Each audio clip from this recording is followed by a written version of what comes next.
முதல் நூற்பா பதிக்கு பிரமாணம். முதல் நூற்பா பதிக்கு பிரமாணம். ரெண்டாவது நூற்பா பாசத்துக்கு பிரமாணம்.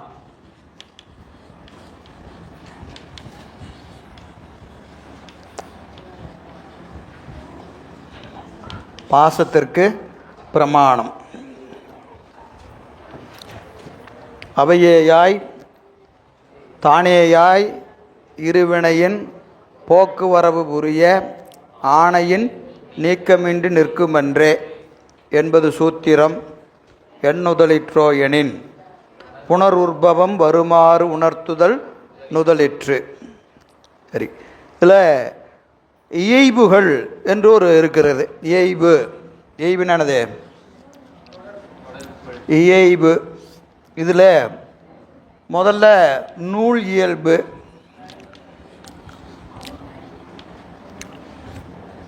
ரெண்டு பாத இயைபு, மூணு ஓத்தியைபு,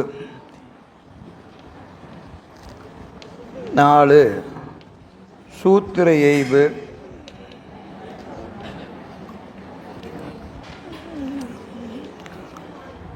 அஞ்சு அதிகரண இயைபு,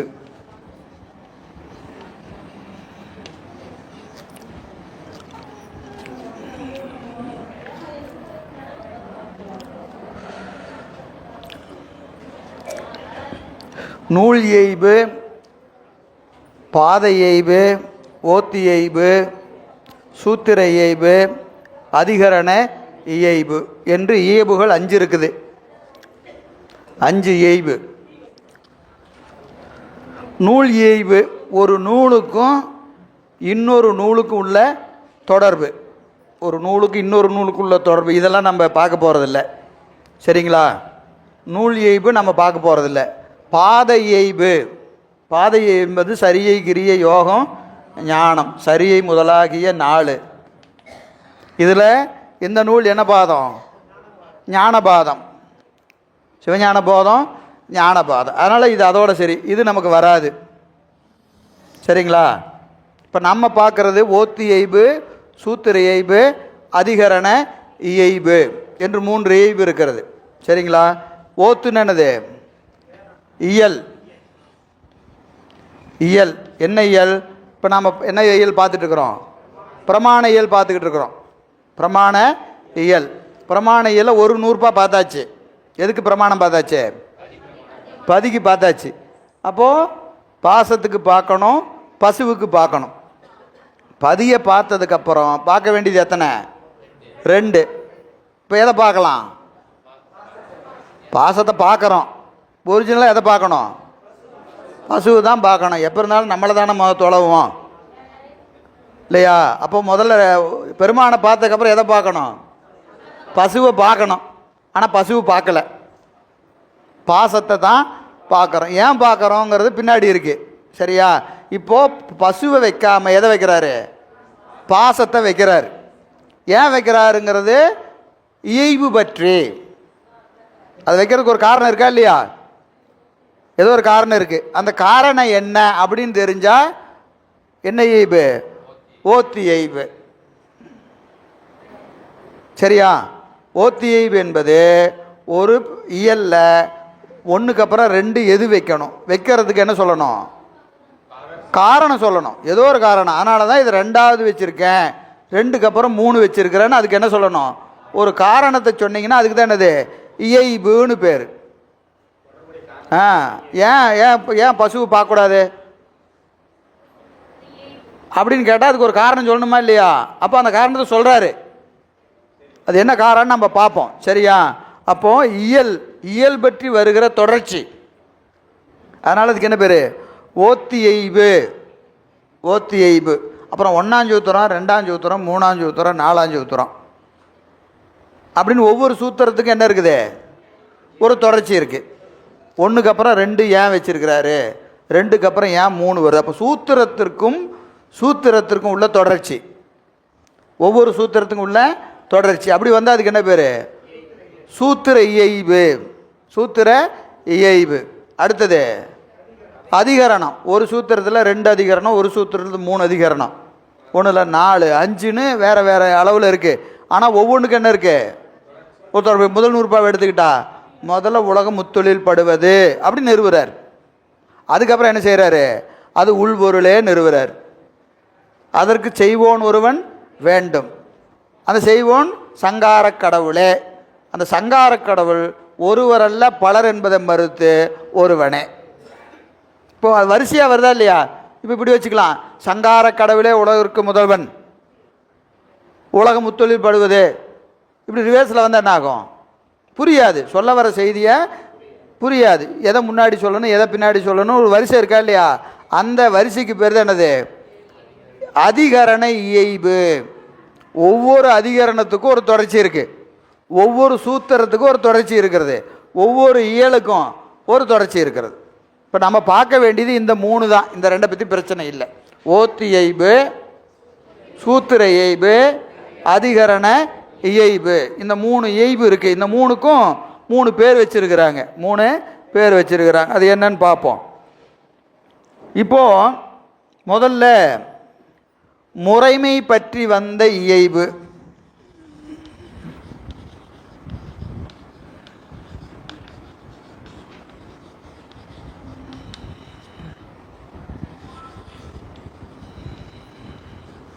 இதுக்கு அதிகரண இயைபுன்னு பேர்.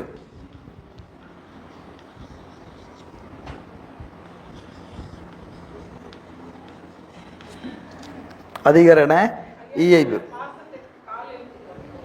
போட்டுக்குங்கம்மா.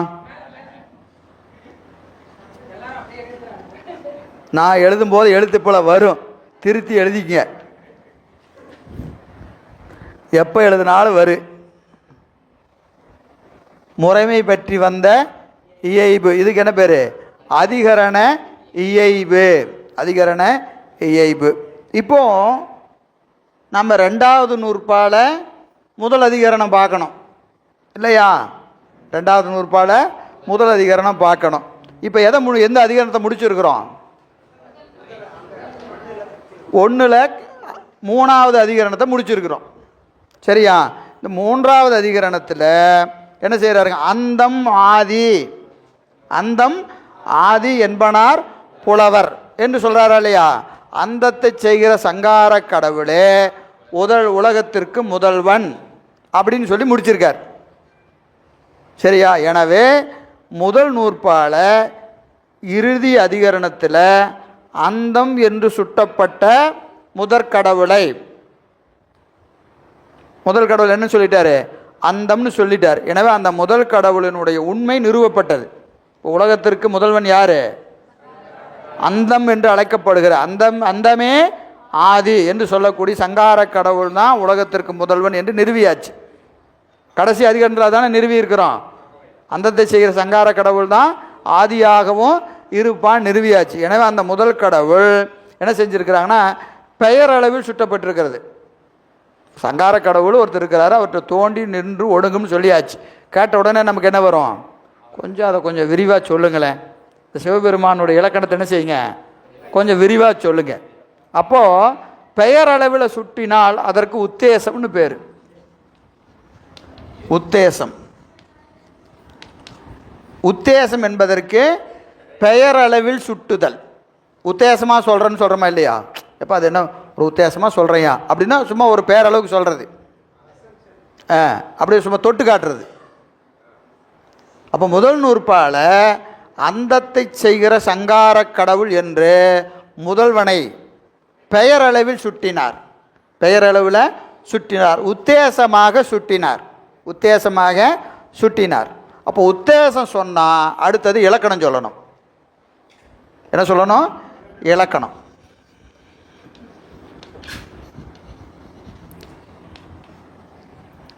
உத்தேசம் சொன்னால் அதுக்கடுத்து என்ன செய்யணும்? இலக்கணம் சொல்லணும். அப்போது முதல் கடவுளுக்கு இலக்கணம் என்ன?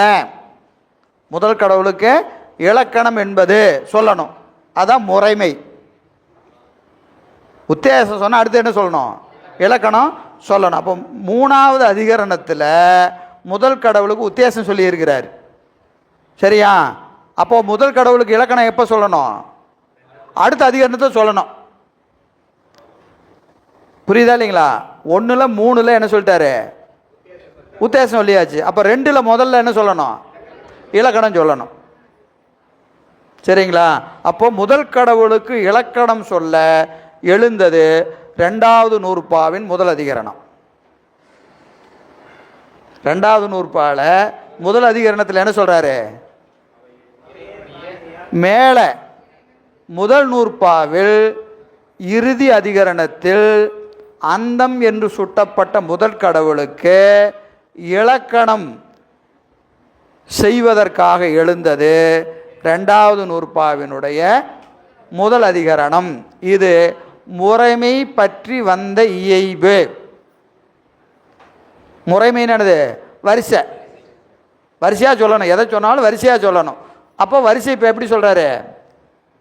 மோல அங்கே உத்தேசம் சொல்லிட்டாரு, இங்கே என்ன சொல்கிறாரு? இலக்கணம் சொல்லுகிறார். எனவே இது என்ன இயைபு? அதிகரண இயைபு. அதிகரண இயைபு. இது மாதிரி ஒவ்வொரு நூற்பாலையும் அதிகரணத்துக்கு இயைபு சொல்லணும், ஓத்துக்கு இயைபு சொல்லணும், சூத்திர இயைபு சொல்லணும். 2வது அவாய் நிலை.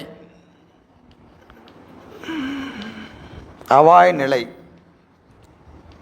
பற்றி வந்த இயைபு. இது சூத்திர இயைபு.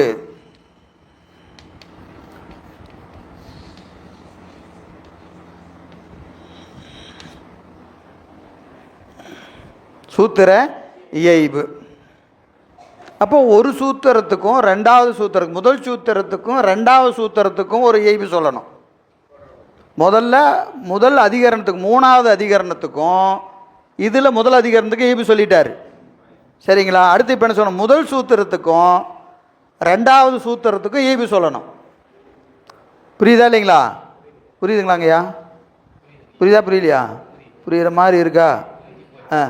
சூத்திரத்துக்கும் சூத்திரத்துக்கு இயைபு 1க்கும் 2க்கும் இல்லை. இப்போ 2 3வது போனோம்னா என்ன செய்யணும்? 2க்கும் 3க்கும் சொல்லணும், 2க்கும் 3க்கும் சொல்லணும். 4 போனால் 3க்கும் 4க்கும் சொல்லணும். அப்படி 3க்கு 4ன்னு சொன்னீங்கன்னா சூத்திர இயைபு. இப்போ 2வது நூற்பாவினுடைய இப்போ ஒரு அதிகரணம் முடிச்சாச்சுன்னா 2வது அதிகரணம் வந்ததுன்னா முதல் அதிகரணத்துக்கும் 2வது அதிகரணத்துக்கும் இயைபு சொல்லணும். சொன்னீங்கன்னா அது என்ன இயைபு? அதிகரண இயைபு. ஒரு நூற்பாக்குள்ளேயே 3 அதிகரணம் 4 அதிகரணம் வரும். அதுக்கு எல்லாத்துக்கும் என்ன சொல்லணும்? ஒரு இயைபு சொல்லிக்கிட்டே வரணும். இயைபு சொல்லிக்கிட்டே வரணும். சூத்திரம் முடிஞ்சதுக்கப்புறம் அடுத்து சூத்திர இயைபு சொல்லணும், ஓத்து இயைபு சொல்லணும், ஓத்து இயைபு சொல்லணும். சரி, எனவே அவாய் நிலை பற்றி வந்த அவாய் என்பது என்னதுங்க? எதிர்பார்ப்பு.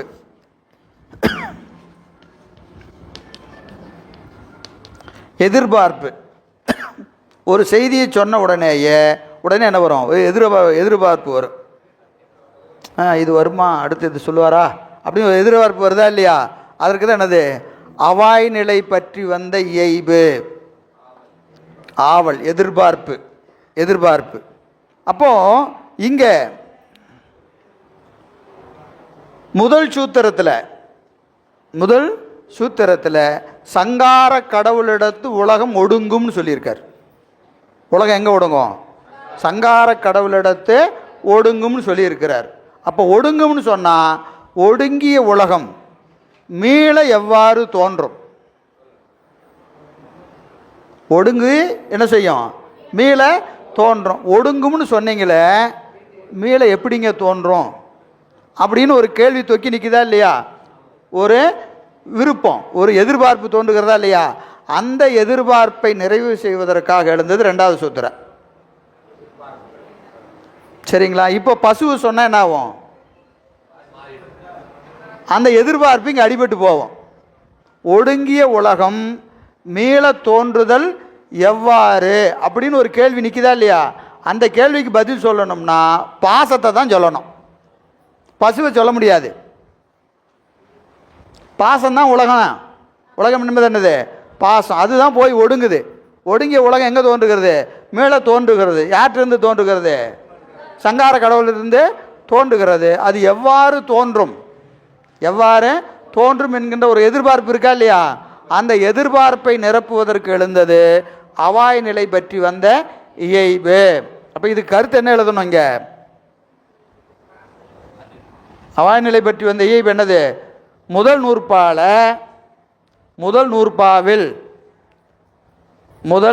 நூற்பாவில் சங்கார கடவுளிடத்து ஒடுங்கிய உலகம், சங்கார கடவுளிடத்து ஒடுங்கிய உலகம் மீளத் தோன்றுதல் எவ்வாறு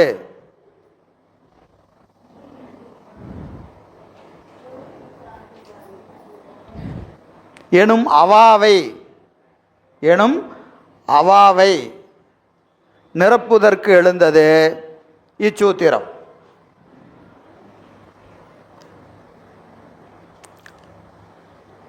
முதல் நூற்பாவில் சங்காரக் கடவுளிடத்து ஒடுங்கிய உலகம் மீள தோன்றுதல் எவ்வாறு என்னும் அவாவினை நிரப்புதற்கு எழுந்தது இச்சூத்திரம்.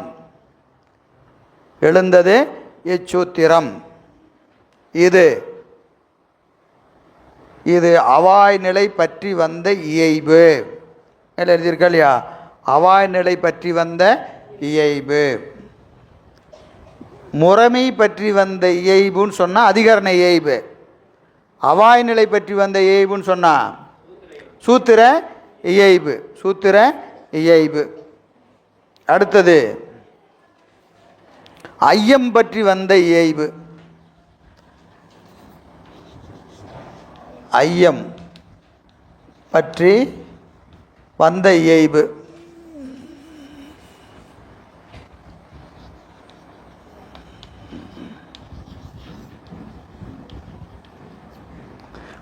இது மூணாவது இயைபு. ஐயம்னா என்னது? சந்தேகம். ஐயம் என்பது சந்தேகம். இங்கே முதல் நூற்பால உலகத்திற்கு நிமித்த காரணன் இறைவன் சொல்லிட்டார். உலகத்திற்கு முதல் காரணம் என்னது? இறைவன். இந்த ஐயம் பற்றி வந்த இயைபு தான் என்னதுங்க? ஓத்து இயைபு.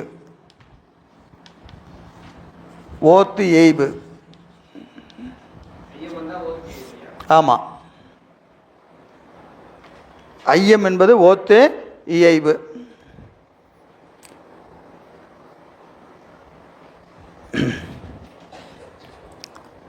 ஓத்து இயைபு. இதில் முதல் நூற்பால உலகத்திற்கு முதல்வன் யாரு?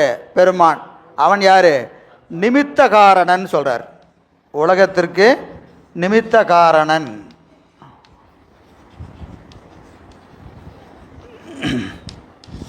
இறைவன் உலகத்திற்கு என்னது? நிமித்த காரணன் சொன்னாரா இல்லையா? எங்கே சொன்னார்? முதல் நூற்பால் எங்கே சொன்னார்? எங்கேயோ உள்ள சொல்லியிருக்கிறாரு, கேட்ட மாதிரி இருக்கு. நிமித்த காரணன் எங்கே சொல்லியிருக்காரு? ரெண்டாவது அதிகரணம், மூணாவது அதிகரணம், ரெண்டாவது கூறில் ரெண்டாவது அதிகரணம். செய்வோனை உடைத்து, உலகம் செய்வோனை உடைத்து சாங்கியர் மறுப்பில் சொன்னாரா இல்லையா?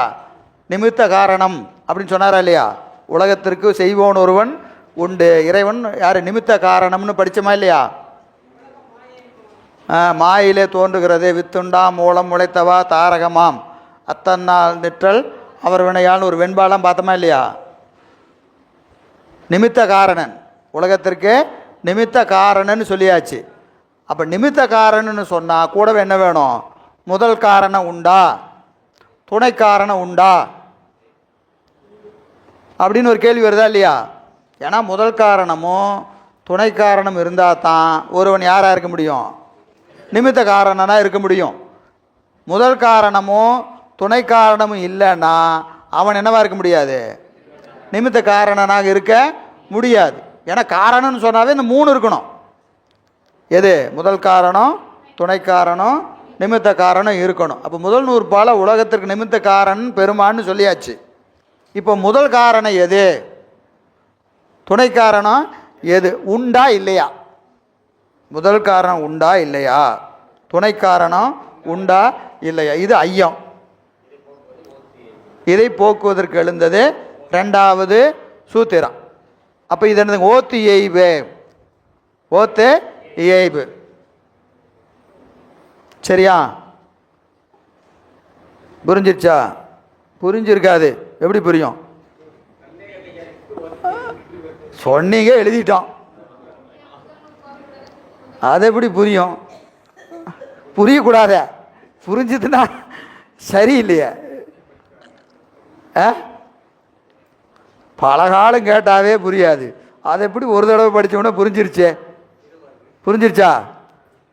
புரிஞ்சிச்சாங்கய்யா? ஏங்க புரிஞ்சவங்களை கை தூக்குங்க. சொல்லுங்கய்யா. புரிஞ்சிச்சாங்கய்யா? இப்போது இது எதுக்கு சொல்கிறோம் அப்படின்னு பார்க்கணும். இப்போ ஓத்தியைபுன்னு என்னதுங்க? இல்லை, ஓத்துனா என்னது? ஓத்துனா என்ன? இயல். சரியா? இயல். இயல்னா என்னது? பிரமாண இயல். இப்போ நம்ம பிரமாண இயல்ல இருக்கிறோம். பிரமாண இயல்ல முதல்ல பதிக்கு பிரமாணம் சொல்லியாச்சு. பதிக்கு பிரமாணம் சொல்லியாச்சு. இப்போ ரெண்டாவது எதுக்கு சொல்கிறாரு? பாசத்துக்கு சொல்கிறாரு. ஏன் பாசத்துக்கு சொல்லணும், பசுக்கு சொல்லக்கூடாதான்னு ஒரு கேள்வி கேட்டோமா இல்லையா? கேட்டோமா இல்லையா? ஏன் சொல்லலைன்னா இந்த கேள்வி நிற்குது. நிமித்த காரணன்னு சொல்லிட்டா முதல் காரணமும் துணை காரணமும் சொல்லணும். சரியா? முதல் காரணம் எது? முதல் காரணம் எது? மாயை. உலகத்திற்கு முதல் காரணம் மாயை. துணை காரணம் கண்மமும். திரோதான சக்தியும் கண்மமும் உலகத்திற்கு துணை காரணம். சரியா? அப்போ முதல்ல பெருமானுக்கு உத்தேசம் சொல்லிட்டாரு, பெருமானை சொல்லிட்டாரு. அடுத்தது என்ன சொல்லணும்? இப்போ மாயை பற்றி சொல்லணும், கண்மத்தை பற்றி சொல்லணும், திரோதான சக்தியை பற்றி சொல்லணும். இந்த மூணு என்னது? பாசம். மூணுமே பாசம் தானே. மாயை பாசம், கண்மம் பாசம், திரோதான சக்தியும் பாசம்தான். இந்த மூணு இருந்ததுன்னா ஆணவம் வருவிச்சுக்கணும். ஏற்கனவே மலம்னு மட்டும் சொல்லிட்டாரு. அங்கே மலத்து உலதாம்னு சொல்லிட்டாரு. சரியா? ஆனால் அங்கே விரிவாக சொல்லலை. ஆணவ மலம் ஒன்று உண்டு. ஆணவ மலத்துக்கு இலக்கணம் இன்னும் சொல்லலை, அதையும் சொல்லணும். சரியா? அப்போது முதல் நூறுபா முடித்த உடனே ரெண்டாவது பசுவுக்கு சொல்லக்கூடாது, பாசத்துக்கு தான் சொல்லணும். பாசத்துக்கு தான் சொல்லணும். ஏன்னா இங்கே நிமித்த காரன்னு சொன்னதுனால முதல் காரணமாகிய மாயை சொல்லணும், துணை காரணமாகிய வினையை சொல்லணும், திரோதான சக்தியை சொல்லணும், ஆணவ மலத்தை சொல்லணும். சொன்னால் தான் முதல் நூறுபால் இருக்கிற முடிச்செல்லாம் அவுக்க முடியும். புரியுதுங்களா? அதனால் ரெண்டாம் நூறுபால் என்னத்தை வச்சிருக்கிறாரு? பாசத்துக்கு பிரமாணம். பிரமாண இயல்ல பதிக்கு பிரமாணம் முடிஞ்ச உடனே பாசத்திற்கு ஏன் வைத்தார்? பசுவை வைக்கலாமே அப்படின்னு ஒரு கேள்வி இருக்கா இல்லையா? வைக்க முடியாது. ஏன்னா அங்கே கேள்வி இன்னும் முடிக்காமல் இருக்கு. எந்த இயல்பு? ஐயம் பற்றி வந்த இயல்பில் இங்கே பசுவை பற்றி பேச்சே இல்லை, பாசத்தை பற்றி தான் பேச்சிருக்கு. சரிங்களா? அதனால் ரெண்டாவது எதை வச்சிருக்கிறாரு? பாசத்தை வச்சிருக்கிறார். ஓத்து இயல்பு வந்துருச்சா? ஓத்து இயல்பில் மூணு பொருள் சொல்லணும். எது சொல்லணும்? பதி சொல்லணும், பசு சொல்லணும், பாசம் சொல்லணும். மூணு தானே பிரமாணம். பிரமாணம் மூணு தானங்கய்யா. மூணுல முதல்ல என்ன சொல்லிட்டாரு?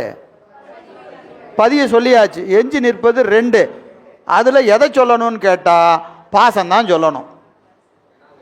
ஏன்னா ஒன்றை சொல்லும் போதே அங்கே நிறைய அப்படியே துண்டு துண்டாக நிற்கிது முடிக்காமல். அதை முடிக்கணும். சரிங்களா? அப்போ முடிக்கணும்னு என்ன செய்யணும்? பாசத்தை சொல்லணும். அதனால் பாசத்திற்கு பிரமாணம் கூறினார். கண்டினியூட்டி எல்லாமே இயைபுனாவே கண்டினியூட்டி தான். இந்த இயைபுன்னு வந்தாவே கண்டினியூட்டி தான். சரியா? அப்போ ஓத்துக்கு பிரமாணத்திற்கு சொல்லுகிற போது பிரமாண இயல் உள்ள வருவது ஐயம் பற்றி வந்த இயைபு, அதாவது ஓத்து இயைபு. ஓத்து இயைபில் முதல்ல பதிக்கு பிரமாணம், ரெண்டாவது பாசத்துக்கு பிரமாணம். சொன்னதுக்கு காரணம் முதல் நூற்பால நிமித்த காரணம்னு சொல்லிட்டாரு. ரெண்டாவது நூற்பால துணை காரணமும் முதல் காரணமும் சொல்கிறார். சரிங்களா? சூத்திர இயைபு அதே தான். அது ஒன்றாம் சூத்திரம், இது ரெண்டாம் சூத்திரம் தான். ஆனால் இங்கே கேள்வி என்னது? இங்கே கேள்வி மாறிடுச்சு. அவாய் நிலை பற்றி வந்த ஏய்வில் இங்கேயும் முதல் நூற்பாவுக்கு அப்புறம் ரெண்டாவது நூற்பா வருதா? அதுக்கு காரணம் என்னது? ஐயம் பற்றி வந்த இயைபு. இங்கே அவாய் நிலை பற்றி வந்த இயைபு. அவாய் நிலை பற்றி வந்த இயல்புல முதல் நூற்பால் என்ன சொல்லியிருக்கிறாரு? ஒடுங்கும்னு சொல்லியிருக்கிறார். சங்கார கடவுளத்திட்ட உலகம் ஒடுங்கும்னு சொல்லியிருக்கிறார். ஒடுங்கிய உலகம் மீள தோன்றுதல் எவ்வாறு அப்படின்னு கேள்விக்கு என்ன செய்கிறாரு? சொல்கிறார் சூத்திர இயைபு. இப்போ சூத்திர இயைபு எங்கே இருக்குன்னு கேட்டிங்கன்னா, சூத்திரத்துக்கு கருத்துரை இருக்கா இல்லையா? சூத்திர கருத்துரை என்ன இருக்கு? சூத்திரத்து கருத்துரை அவையே தானேயாய் முடிச்சுட்டு எண்ணுதலிற்றோ எனின் ரெண்டாம் நூற்பா புனருற்பவம் வருமாறு உணர்த்துதல் முதலிட்டு இருக்கா? இப்போ சூத்திரத்தின் கருத்து என்னது? புனருற்பவம். புனருற்பவம்னா என்னது? மீள தோன்றுதல். முதல் நூற்பாவின் சூத்திர கருத்து என்னது? முதல் நூற்பால சங்கார காரணனாய் முதலையே முதலாக உடைத்து, ஏன்னா அவன்கிட்ட தான் உலகம் ஒடுங்கும், எனவே அவனே முதல்வன் என்பது முதல் சூத்திர கருத்து. ரெண்டாவது சூத்திர கருத்து அந்த ஒடுங்குற கடவுள் எடுத்து உலகம் எவ்வாறு தோன்றும் என்பது ரெண்டாவது சூத்திர கருத்துலேயே இருக்கு. சூத்திர கருத்துரைங்கிறது அதுதான். புனருற்பவம் வருமாறு உணர்த்துதல் முதலிட்டுன்னு இருக்கா இல்லையா? ரெண்டு. அடுத்தது அதிகரண இயைபு. அதிகரண இயைபு அது என்னது? முறைமை பற்றி வந்த இயைபு. அதில் முதல் நூற்பால கடைசி அதிகரணத்தில் அந்தம் என்று சுட்டப்பட்ட கடவுள் அவருக்கு உத்தேசம் சொன்னார். அடுத்து என்ன சொல்லணும்? இலக்கணம் சொல்லணும். இலக்கணம் சொல்லணும். அது முறைமை பற்றி வந்த இயைபு.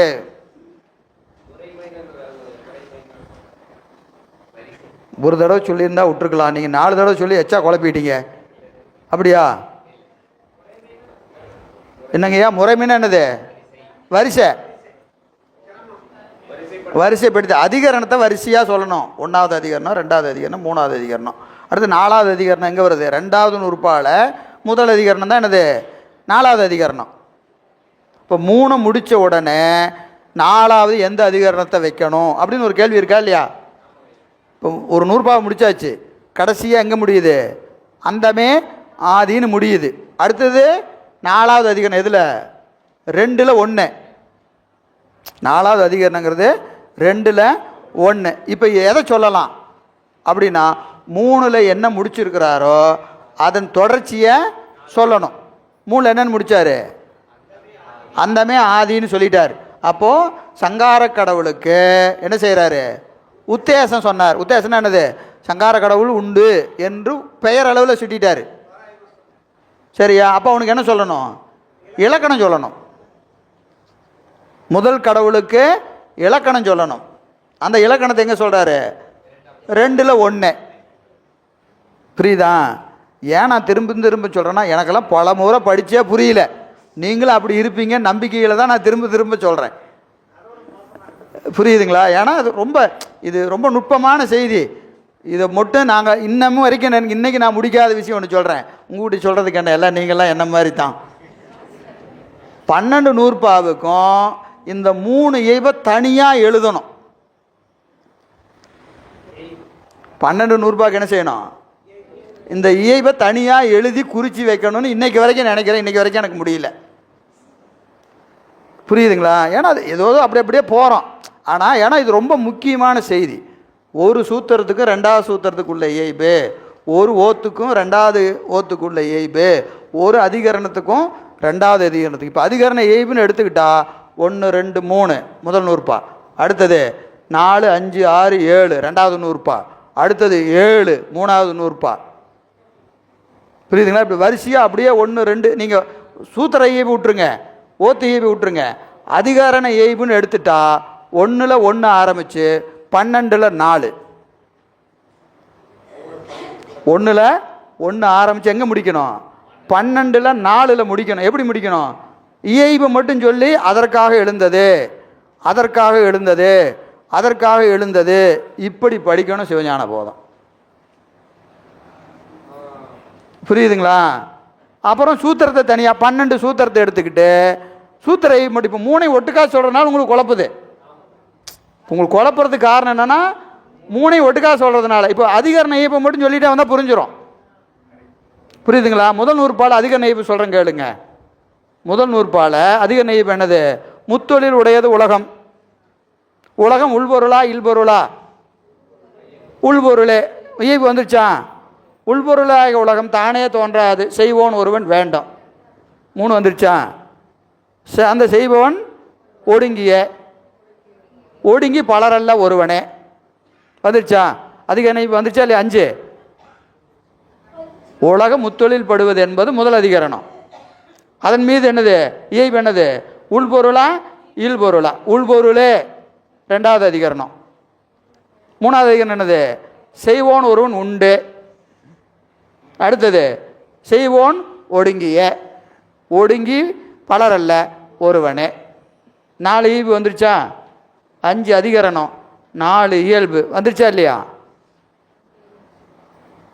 புரியுதா இல்லைங்களா? அந்த ஒடுங்கி எடுத்து உலகம் மேலே தோன்றுதல் எவ்வாறு?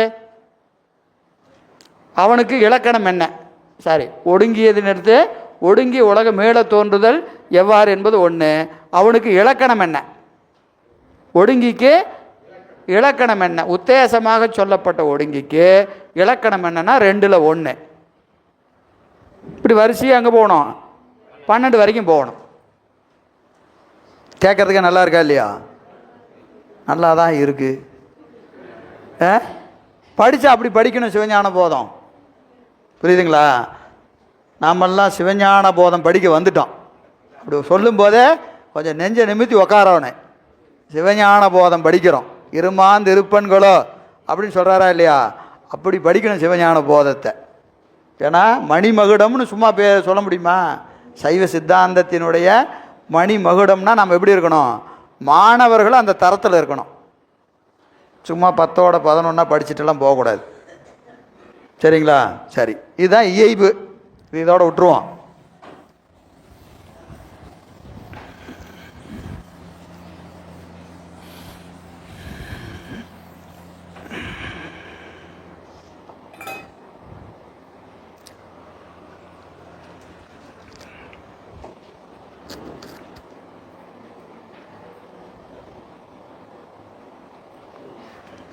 அவையேயாய் தானேயாய், அவையேயாய் தானேயாய். இதை இரட்டுற மொழிதல்னு பேர். இரட்டுற மொழிதல். அவையேயாய்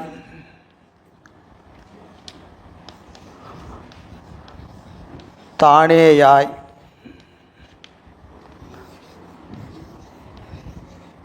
அவையே தானேயாய்.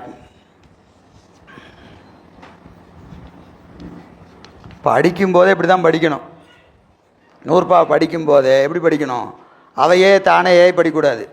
அவையேயாய் தானேயாய், அவையே தானேயாய்.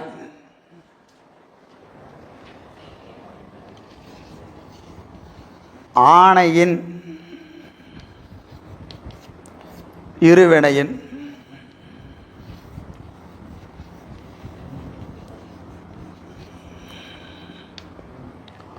போக்குவரவு புரிய,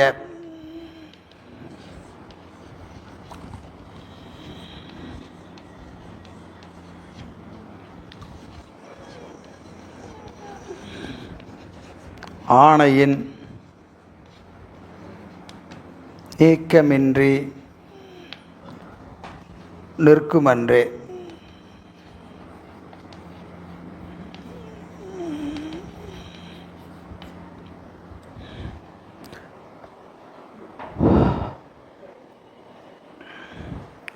அவையேயாய் தானேயாய், அவையே தானேயாய். ஆணையின் இருவினையின் போக்குவரவு புரிய, ஆணையின் நீக்கமின்றி நிற்குமன்றே.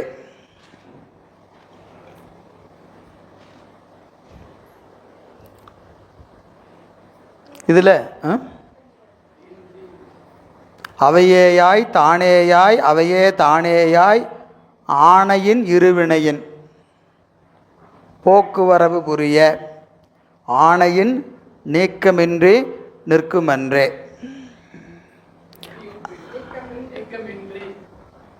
நீக்கமின்றி என் அறிவு போகிற அளவுக்கு கை போக மாட்டேங்குது, எழுதிட்டேன்னு போயிடுறேன்.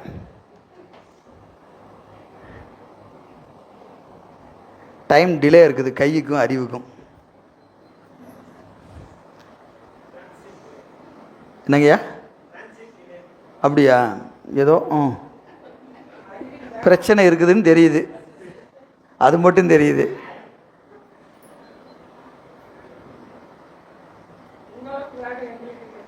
என்னம்மா?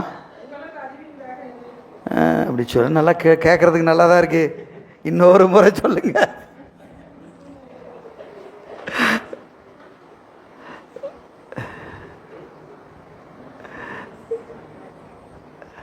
எழுதிட்டீங்களா? அவையே. இந்த அவையே என்பது மேலே நூற்பால அவையே என்று சுட்டப்பட்ட சேதன பிரபஞ்சம். மேலே கடைசி அதிகரணத்தில் அவையே என்று சுட்டியிருப்போம். மேலே கடைசி நூற்பால அவையேன்னு சுட்டியிருப்போம். சேதன பிரபஞ்சம் அசேதன பிரபஞ்சம் ரெண்டில் சேதன பிரபஞ்சத்தைன்னு சொன்னமா இல்லையா? இப்போ அவைன்னு சொன்னாவே அது சுட்டு தானே. இவை அவைனா சுட்டு.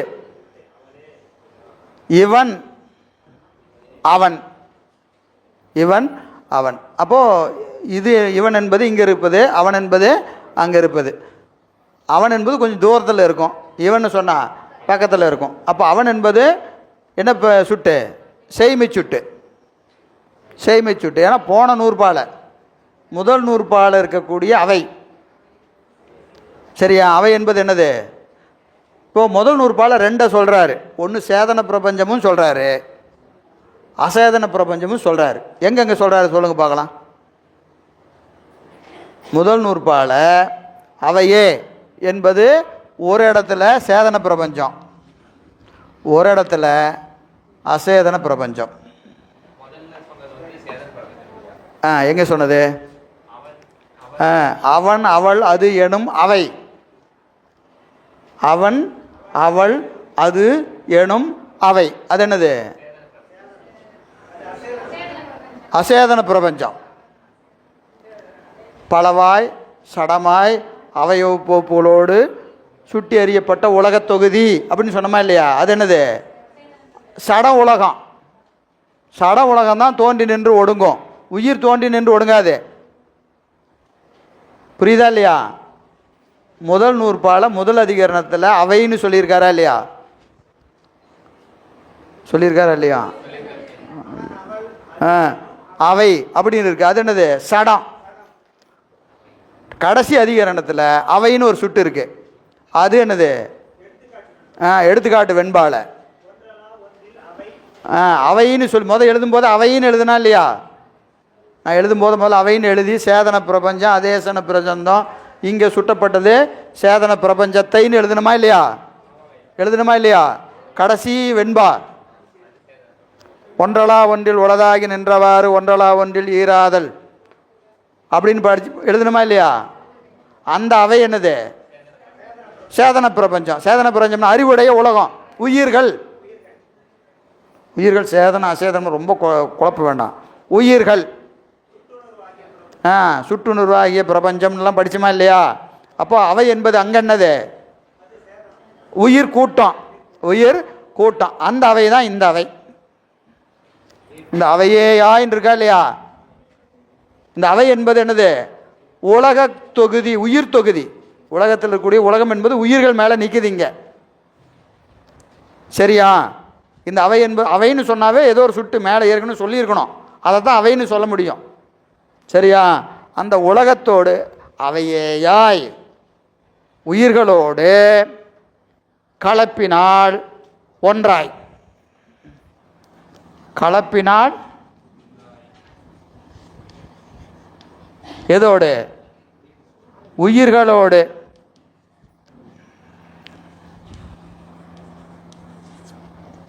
ஒன்றாய்.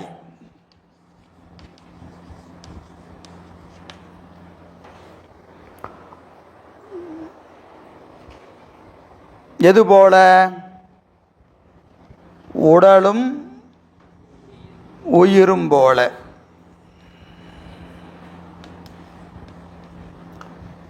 உடலும் உயிரும் போல கலப்பினால் ஒன்றாய்.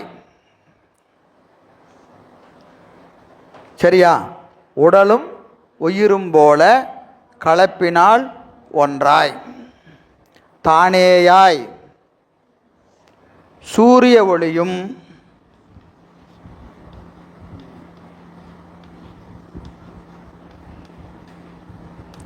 கண்ணொளியும்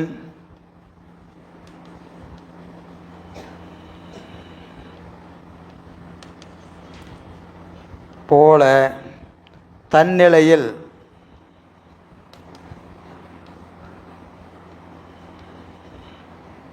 வேறாய்.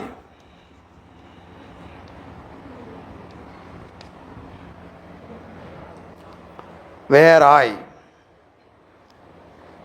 சூரிய ஒளியும் கண்ணொளியும் போல தன்னிலையில் வேறாய். அவையே தானேயாய். அவையே தானேயாய். கண்ணொளியும்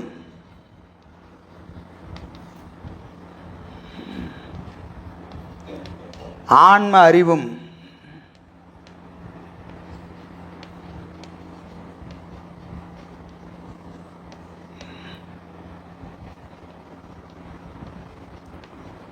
உடனாய்.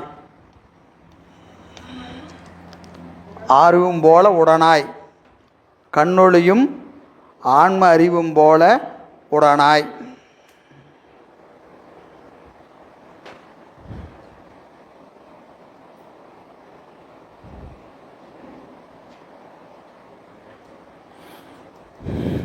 ஆணையின் இருவினையின் இறைவனது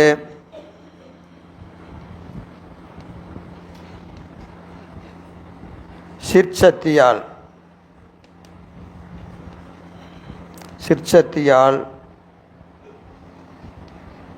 வரும் இருவினைக்கு ஏற்ப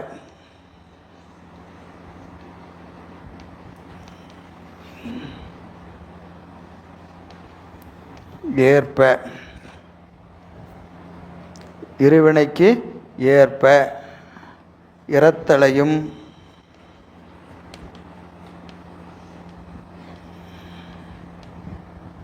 பிறத்தலையும்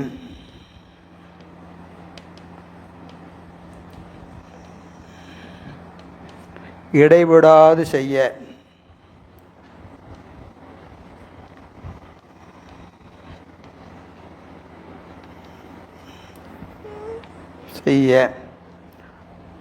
தனது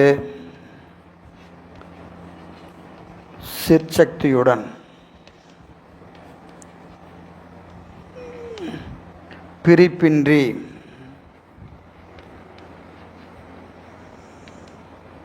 நிற்பன்.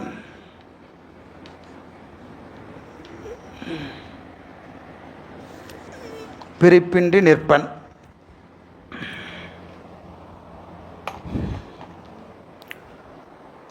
அவையேயாய் என்பது கலப்பினால் உடலும் உயிரும் போல ஒன்றாய்.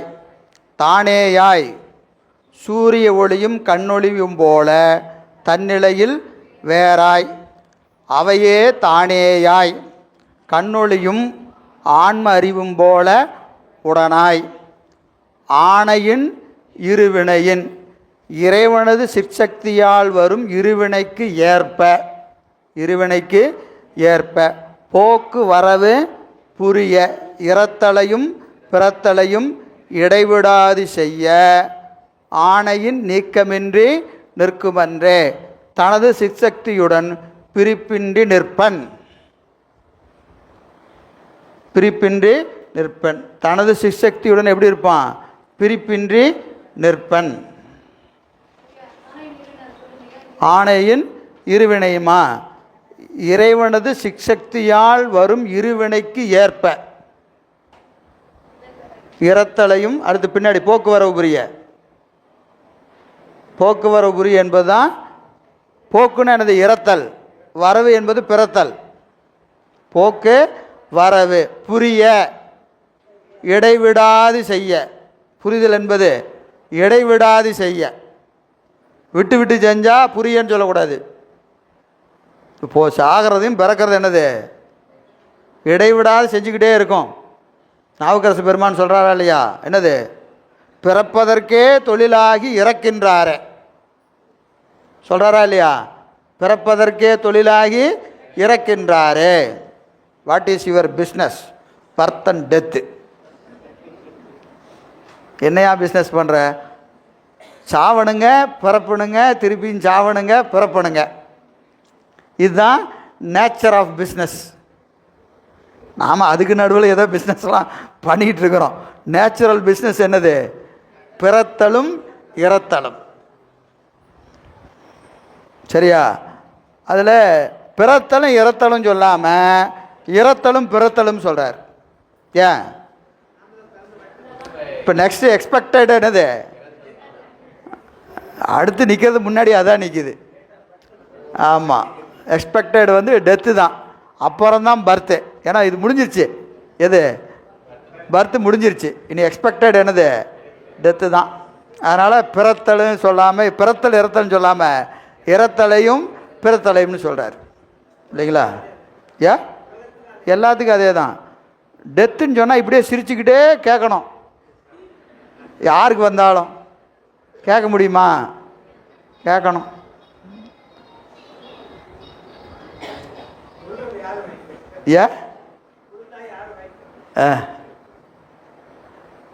இதுதான் சூத்திர கருத்து. சரியா? அவையேயாய் தானேயாய் அவையே தானேயாய் உடலும் உயிரும் போல கலப்பினால் ஒன்றாய் கண்ணொளியும் சூரிய ஒளியும் போல தன்னிலையில் வேறாய் ஆன்மபோதமும் ஆன்ம அறிவும் கண்ணொளியும் போல உடனாய் தனது சிற்சக்தியால் வரும் இருவினைக்கு ஏற்ப என்னது? இறத்தலையும் பிறத்தலையும் இடைவிடாது செய்ய தன் சிற்சக்தியோடு நீக்கமின்றி நிற்பன். சரியா? இதுதான் சூத்திர கருத்து. என்பது என் நுதலிற்றோ எனின் புனருற்பவம் வருமாறு உணர்த்துதல் நுதலிற்று. புனருற்பவம் வருமாறு உணர்த்துதல் நுதலிற்று. சரி, இதில் 2-3 சந்தேகத்தை எழுப்புறாரு. சந்தேகம் கேட்டால் தான் பிரச்சனையாக இருக்குது. இப்போ முதல் நூற்பால உத்தேசமாக இறைவனுக்கு உத்தேசம் கூறினார்னு சொன்னார். இங்கே என்ன சொல்கிறாரு? இலக்கணம் சொல்கிறாரு. ஏங்க அப்புறம் இலக்கண இயல் என்னங்க சொல்லுவீங்க? இலக்கணம் ஏற்கனவே அடுத்து என்ன இருக்கு? பின்னாடி அடுத்த இயல் என்னது?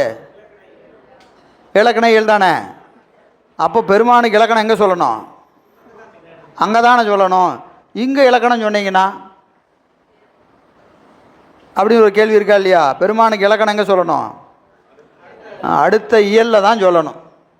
இது பிரமாண இயலில் போய் இலக்கணம் சொல்கிறீங்கன்னா அது எப்படி சரியாக இருக்கும் அப்படின்னு ஒரு கேள்வி இருக்கா இல்லையா? அந்த கேள்விக்கு விட சொல்கிறார். இலக்கணம் 2 வகைப்படும். ஒன்று பொது இலக்கணம், மற்றொன்று சிறப்பு இலக்கணம். தடத்த லட்சணம், சொரூப லட்சணம். லட்சணம் 2, தடத்தம் சொரூபம். இங்கே தடத்த லட்சணம் சொல்கிறாரு, அங்கே சொரூப லட்சணம் சொல்கிறார். இலக்கண இயலில் பெருமானுக்கு சொரூப லட்சணம் சொல்கிறாரு, இங்கே என்ன சொல்கிறாரு? தடத்த லட்சணம். அதனால் இங்கே இலக்கணம் சொன்னால் தப்பில்லை. சரியா? இது ஒரு தடைக்கான விடை.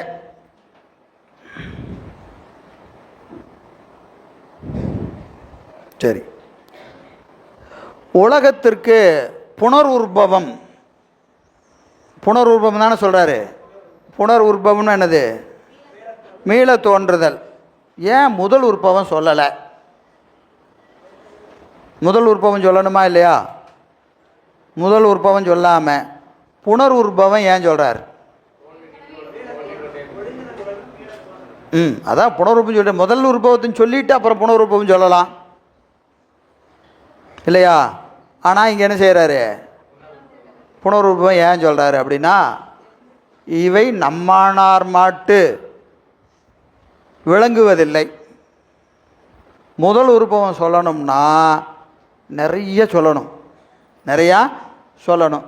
முதல் நூற்பா முடிச்சுட்டு டயர்டாக இருக்கிறவங்ககிட்ட அவ்வளவெல்லாம் சொல்லி கஷ்டப்படுத்த வேண்டாம் அப்படின்னு கருணையோட மெய்கண்டார் என்ன செய்கிறாரு, போதும் போதும் முதல்ல புனருருவத்தை தெரிஞ்சுக்குங்க, முதல் உருவமெல்லாம் அப்புறமா பார்த்துக்கலாம் அப்படின்னு என்ன செஞ்சிட்டாரு சொல்லலையா.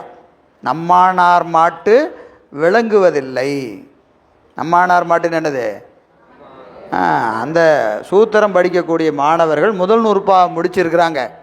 ரெண்டாம் நூற்பாவுக்கு போகும்போது முதல் உற்பவத்தை எல்லாம் சொல்ல முடியாது. முதல் உற்பவத்தை சொல்லணுன்னா மாயை இலக்கணம் புரிஞ்சிருக்கணும், கண்மை இலக்கணம் முடிஞ்சிருக்கணும், பதியினுடைய இலக்கணம் புரிஞ்சிருக்கணும், உயிரினுடைய இலக்கணம் புரிஞ்சிருக்கணும். இதையெல்லாம் சொன்னதுக்கு அப்புறம் தான் எதை சொல்ல முடியும், முதல் உற்பவத்தை சொல்ல முடியும். இதை சொல்லாமல் முதல் உற்பவத்தை சொல்ல முடியாது. எனவே இப்போ பதிக்கு பிரமாணம் மட்டும்தான் முடிஞ்சிருக்கு. இப்போ சொன்னால் என்னவா இருக்காது, சரியாக இருக்காது. அதனால் நம்மானம் மாட்டு இது விளங்குவதில்லை இடம் விடுத்தார். புனருற்பவம் மட்டும் சொல்கிறார். சரி, வேறு எங்கேயாவது சொல்லியிருக்கா இந்த முதல் உற்பவம், வேறு எங்கேயாவது சொல்லியிருக்கா அப்படின்னா எங்கே சொல்லியிருக்கு,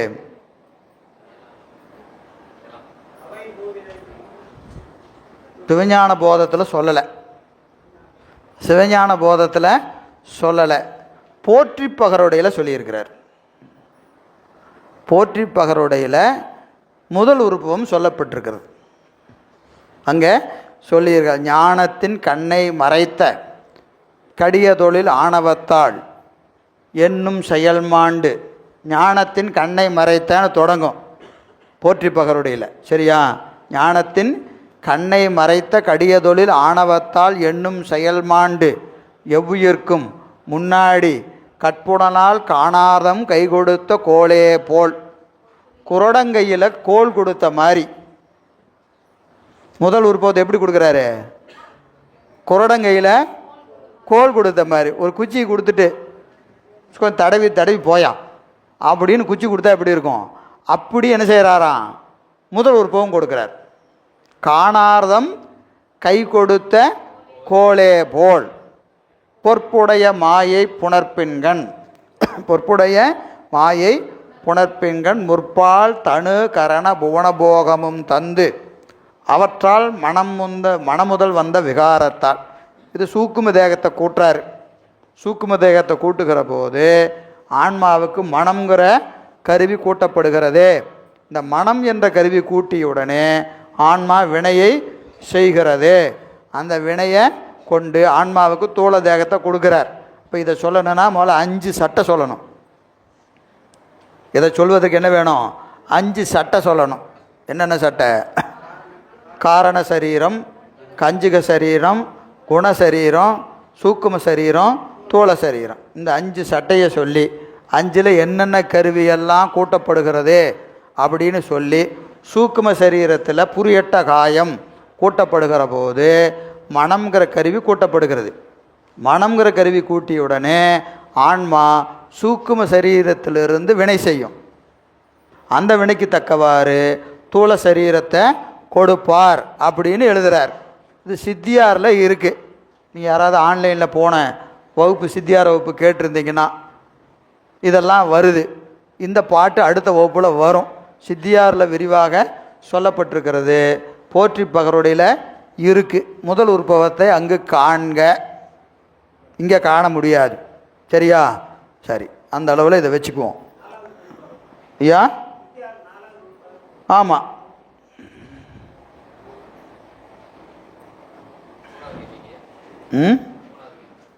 மூணாவது, சரி, ஒன்று அப்புறம் பார்த்துக்கலாம், அடுத்ததுக்கு போயிடலாம். சரி, அவையே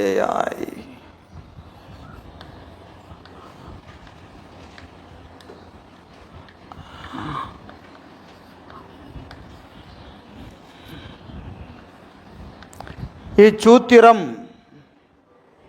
4 அதிகரணங்களை உடையது. சூத்திரம் 4 அதிகரணம். முதல் நூற்பால 3 அதிகரணம், இங்கே 4. அவையே தானேயாய் என்பது, அவையேயாய் தானேயாய், அவையே தானேயாய், இது ஒரு அதிகரணம். ஆணையின் இருவினையின் என்பது 2வது அதிகரணம். போக்குவரவு புரிய 3வது அதிகரணம். ஆணையின் நீக்கமின்றி நிற்குமென்றே என்பது 4வது அதிகரணம். சரியா? 4 அதிகரணம் என்ன அர்த்தம்? 4 கருத்து இருக்குன்னு அர்த்தம். 4 அதிகரணம் சொன்னால் 4 கருத்து. இந்த நூற்பால 4 கருத்து, போன நூற்பால 5 கருத்து. சரியா? 3 அதிகரணம் 5 கருத்து. ஏன்னா 2வது அதிகரணத்தை 3ஆக பிரிச்சுக்கிட்டோம். சரியா? அதிகரணம் வரைக்கும் கேட்டால் சொல்லணும், நம்பரு சொல்லிடலாம்ல. இதில் 4 அதிகரணம். அவையேயாய் தானேயாய் அவையே தானேயாய் என்பது ஒரு அதிகரணம். ஆணையின் இருவினையின் என்பது ஒரு அதிகரணம். போக்குவரவு புரிய என்பது ஒரு அதிகரணம். ஆணையின் நீக்கமின்றி நிற்குமென்று என்பது ஒரு அதிகரணம்.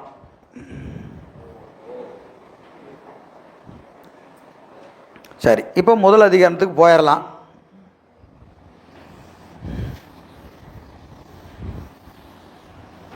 இந்த 3 சேர்ந்தா என்ன பேர்? அவைய ஒன்றாய் வேறாய் உடனாய் என்பது என்னது? அத்துவிதம். இதுக்கு என்ன பேர்? அத்துவிதம். இந்த அதிகரணத்துக்கு அத்துவித அதிகரணம்.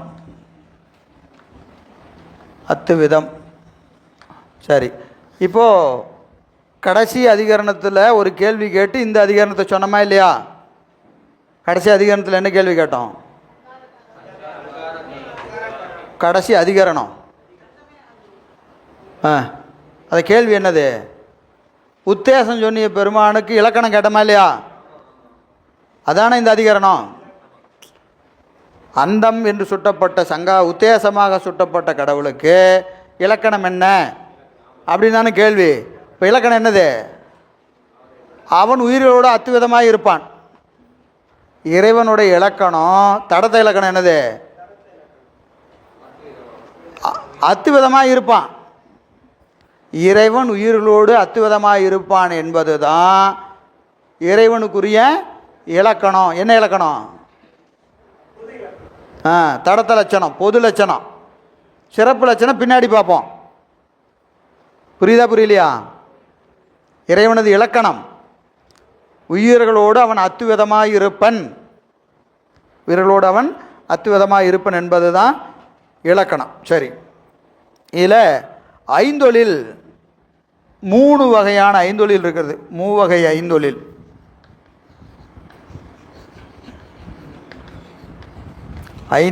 ஐந்தொழில்னா என்னது? படைத்தல், காத்தல், அழித்தல், மறைத்தல், அருளல். இது ஐந்தொழில் பேர். இந்த ஐந்தொழில் 3 வகைப்படும். 3 வகையாக ஐந்தொழில் இருக்கிறது. ஒன்று தூள ஐந்தொழில், மற்றொன்று சூக்கும ஐந்தொழில், மற்றொன்று அதிசூக்கும ஐந்தொழில். தூள ஐந்தொழில், சூக்கும ஐந்தொழில், அதிசூக்கும ஐந்தொழில் என்று ஐந்தொழில்கள் 3 வகைப்படும். சரி,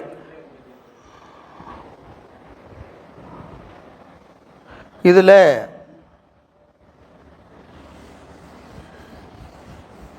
தூள ஐந்தொழில்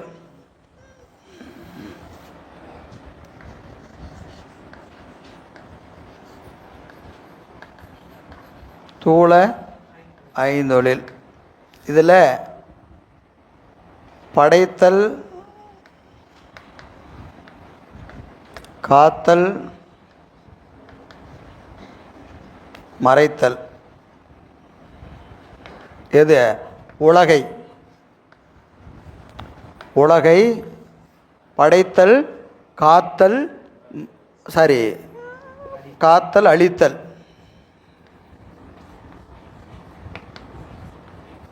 இந்த 3 தூள முத்தொழில்.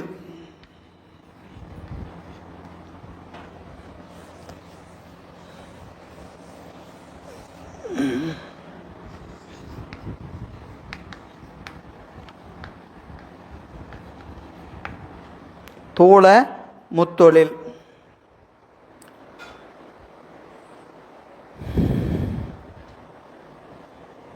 படைத்தல், காத்தல், அழித்தல். எதை? உலகத்தை. உலகத்தை படைக்கிறது, உலகத்தை காக்கிறது, உலகத்தை அழிக்கிறது. இந்த மூணும் தூள ஐந்தொழில். தூள ஐந்தொழில். இதில் இப்போ உலகை படைத்தல், காத்தல், அழித்தல்னு சொன்னால் இந்த ஐந்தொழில் யாருக்காக செய்கிறாரு? உயிர்கள்ட்ட தான் இந்த மூணு ஐந்தொழில் இருக்கு. இப்போ நம்ம மூணு வகையாக சொன்னோம் இல்லையா? தூள ஐந்தொழில், சூக்கும ஐந்தொழில், அதிசூக்கும் ஐந்தொழில். இந்த மூணுமே யாருக்கு? உயிர்களுக்கு. புரியுதா?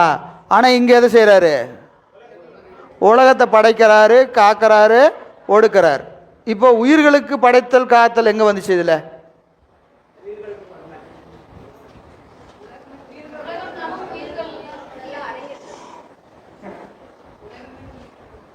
உலகமே உயிர்களா? உலகத்திற்கு உயிர்களுக்காக படைத்தல். படைக்கிறது உலகம்தான். ஆனால் யாருக்காக?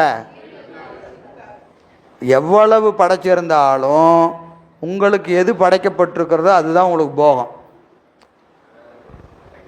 புரியுதுங்களா? உலகத்தில் என்னென்னமோ இருக்கும், எல்லாம் நமக்கு இல்லை. அப்போ படைத்தல் என்பது யாருக்கு? இது உனக்கு அப்படின்னு எதை படைச்சிருக்கிறோ அது மட்டும்தான் உனக்கு. மீதி 1000 இருக்கும், அதெல்லாம் நமக்கு இல்லை. அதேமாரி காத்தல் என்பது என்னது? நாம் எவ்வளோ காலம் அனுபவிக்கணும்னு இருக்குதோ அவ்வளோ காலம்தான் அந்த பொருளை காப்பாற்றுவார். செல்ஃபோன் வாங்கினா 1 வருஷம்தான். அதுக்கப்புறம் என்ன செய்கிறாரு? போதும், இன்னொரு 10,000 செலவு பண்ணு அப்படின்னு என்ன செஞ்சிடறாரு? இதை காலி பண்ணிடுறாரு. ஏன்னா ரொம்ப ஷார்ட்டாக நமக்கு புரிகிற விஷயம் அது, அதனால் சொல்கிறேன். காத்தல் உலகம்தான், ஆனால் யார் பொருட்டு? உயிர்கள் பொருட்டு. அழித்தலும் உயிர்கள் பொருட்டு தான். ஆனால் செய்வது எது? உலகத்தை. உலகத்தை படைக்கிறதும் காக்கிறதும் அழிக்கிறதும் உயிர்கள் பொருட்டு தான் நிகழ்கிறது. எனவே அது உயிருக்கானது தான். முத்தொழிலும் உயிர்களுக்கானது. ஆனால் எதன் மீது நிகழ்கிறது? உலகத்தின் மேல் நிகழ்கிறது. உலகத்தின் மேலே நிகழ்கிறது. அடுத்தது தூள மறைத்தல்.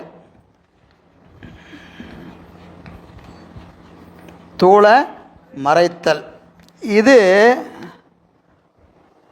அந்த உலகத்தில் தங்கி இந்த படைக்கப்பட்ட, காக்கப்பட்ட, ஒடுக்கப்படுகிற உலகத்தில் உயிர்கள் என்ன செய்யுது? தங்கி இருக்குதா இல்லையா? தங்கி தன்னையும் தன் தலைவனையும் அறியாது மயங்கி நிற்றல். உலகத்தில் இருக்கும், எதை அறியாது? உயிரினுடைய தன்மையை அறியாது, இறைவன் தன்மையையும் அறியாது. எப்படி இருக்கும்? மயங்கி இருக்கும். உலகத்தில் அப்படியே எதை பற்றியும் கவலைப்படாமல் எல்லாம் அப்படியே நமக்கு தான், உலகமே நமக்கு தான், நாம் இன்னொரு 1000 வருஷம் இருப்போம் அப்படின்னு நினச்சிக்கிட்டு சுற்றிட்டு இருக்குதா இல்லையா? அது என்ன பேர்?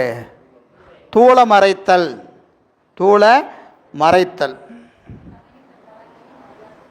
தன்னையும் தன் தலைவனையும் அறியாது மயங்கி நிற்றல். தூள அருளல். தூள அருளல்.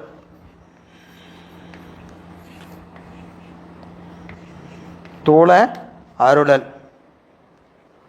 இது மேலே அந்த உலகத்தில் மயங்கி நின்றுச்சா இல்லையா? அதனின் நீங்கி. எது? அந்த உலகத்தில் மயங்கி இருந்ததா இல்லையா? அதனின் நீங்கி தன்னையும் தன் தலைவனையும் அறிதல். தன்னையும் தன் தலைவனையும் அறிதல். இதுக்கு என்ன பேர்? தூள அருளல்.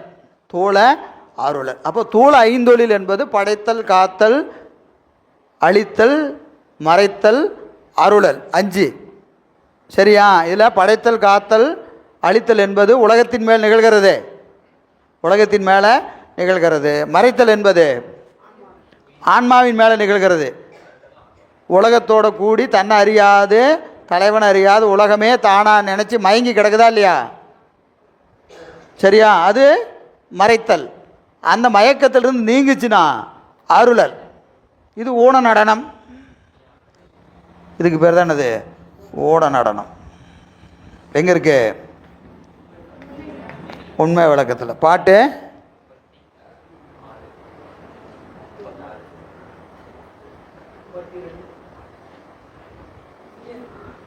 உடனே அங்கே உங்களுக்கு வசதியாக வேறு போட்டு வச்சுருக்குறாங்க. பாட்டை சொல்லுங்க பார்க்கலாம். சரி, இதை படமும் போட்டாச்சு, நாமா சி வாயா போட்டாச்சு. ஓட நடனம் எங்கே இருக்கு?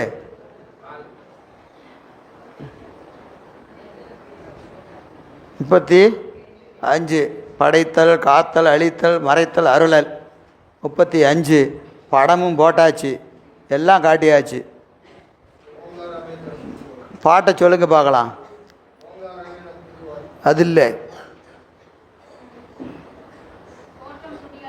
தோற்றம் துடியதனில் தோயும் திதி அமைப்பில் சாற்றிடும் அங்கியிலே சங்காரம் ஊற்றமா ஊன்று மலர்பாதத்தே உற்ற திரோதம் முத்தி நான்ற மலர்பாதத்தே நாடு.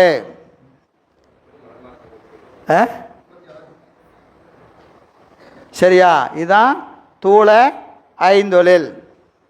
தூள ஐந்தொழில். இந்த நமசிவாயம் சொன்னால் பெருமான் நம்மகிட்ட என்ன செய்வார்? தூள ஐந்தொழில் செய்வார். தூள ஐந்தொழிலே செய்வார். சரி, சூக்கும ஐந்தொழில்.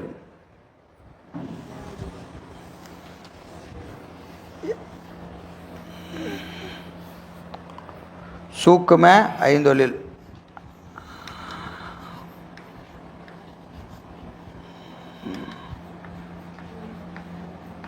இது கேவலத்தில் ஆன்மா இருக்கிற போது, கேவலத்தில் ஆன்மா இருக்கிற போது அவற்றிற்கு வேண்டுவனவற்றை செய்தல். கேவலத்தில் கேவலத்தை 2 கேவலம் இருக்கு. ஒன்று பிறவிக்கு வாராத கேவலம் ஒன்று இருக்கு. இன்னொன்று என்னது? பிறவிக்கு வந்ததுக்கப்புறம் இப்போ இறந்து போகிறோமா இல்லையா? இறந்து போவோம், சொர்க்கத்துக்கு போவோம், நரகத்துக்கு போவோம், மீண்டும் பிறப்புக்கு வருவோம். இந்த சொர்க்கத்துக்கும் நரகத்துக்கும் போயிட்டு பிறப்புக்கு வர்றதுக்கு இடையில கொஞ்ச காலம் பிறப்பு இல்லாமல் கூட கிடக்கும். பிறப்பு இல்லாமல் கூட கிடக்கும். அதுக்கும் என்ன பேர்? கேவலம்தான் பேர். அதுக்கும் கேவலம்தான் பேர். எனவே இப்படி ஆன்மா கருவி கரணங்களோடு கூடாது கேவல நிலையில் இருக்கிற போது அவற்றிற்கு வேண்டுவனற்றை கொடுத்தல். அதுக்கு என்ன செய்யணுமோ பார்த்து பார்த்து செய்கிறார். பார்த்து பார்த்து செய்கிறார். பிறவியில் மட்டும் செய்யலை, பிறவி இல்லாத போதும் பெருமான் நமக்கு என்ன செஞ்சுட்டு இருக்கிறாரு? ஐந்தொழில் செய்து கொண்டு இருக்கிறார். ஐந்தொழில் செய்து கொண்டு இருக்கு. இதை பிரித்து பார்க்க முடியாது. படைத்தல் காத்தல்னால் பார்க்க முடியாது. ஏன்னா அங்கே என்ன கிடையாது? கருவிகரணம்லாம் ஒன்றும் கிடையாது. அதனால் கேவலத்தில் கிடக்கிற ஆன்மாவுக்கு வேண்டுவனவற்றை செய்தல். வேண்டுவனவற்றை செய்தல் சூக்கும ஐந்தொழில். அடுத்தது என்னங்கய்யா? புனருற்பவத்திற்கு தயார் செய்கிறது. புனருற்பவம் கிடையாது. புனருற்பவம்னா படைத்தல் வந்துடும். புனருற்பவத்துக்கு ஆன்மாவை தயார் செய்கிறது. அதிசூக்கும ஐந்தொழில். அதிசூக்கும ஐந்தொழில் இது சகல நிலையில்